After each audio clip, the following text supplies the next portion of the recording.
If I were the devil, if I were the prince of darkness, I'd want to engulf the whole world in darkness, and I'd have a third of its real estate and 4/5 of its population, but I wouldn't be happy until I had seized the ripest apple on the tree, thee. So I'd set about, however necessary, to take over the United States. I'd subvert the churches first. I'd begin with a campaign of whispers. With the wisdom of a serpent, I would whisper to you as I whispered to Eve, do as you please. To the young, I would whisper that the Bible is a myth. I would convince them that man created God instead of the other way around. I would confide that what's bad is good and what's good is square. And the old I would teach to pray after me, Our Father, which art in Washington.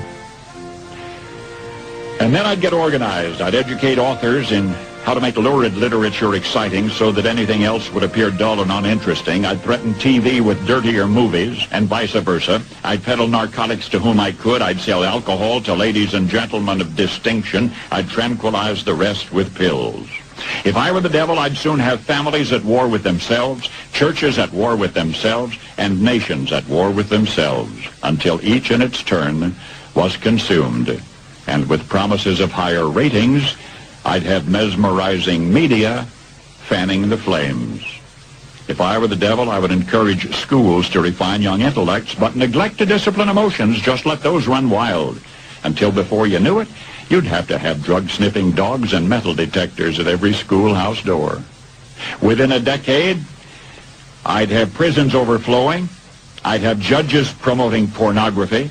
Soon I could evict God from the courthouse, then from the schoolhouse, and then from the houses of Congress. And in his own churches, I would substitute psychology for religion and deify science. I would lure priests and pastors into misusing boys and girls and church money.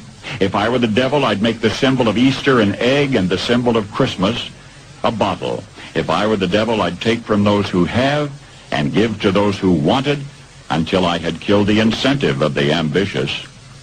And what'll you bet? I couldn't get whole states to promote gambling as the way to get rich.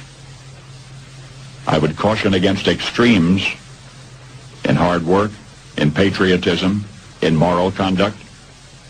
I would convince the young that marriage is old-fashioned, that swinging is more fun, that what you see on TV is the way to be. And thus I could undress you in public, and I could lure you into bed with diseases for which there is no cure. In other words, if I were the devil, I'd just keep right on doing what he's doing.